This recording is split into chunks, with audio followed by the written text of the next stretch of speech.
let's jump and look at some of the common components. Alrighty, so the frame we're going to be using is a full carbon fibre frame, and we'll talk about all these components in detail. So we're going to be using the LS.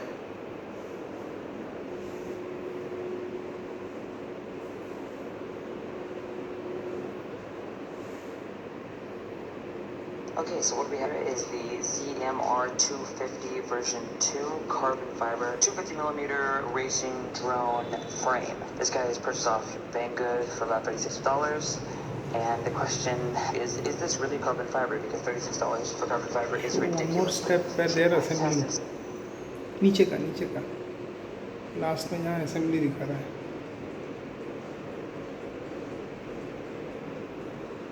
Because that's stiff the back. Now the next thing we want to do, we need to get ready to put in some little standoffs that's going to hold what we call our stack.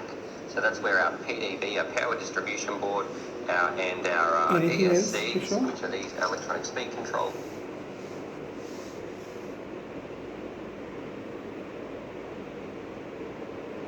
That's it, sir.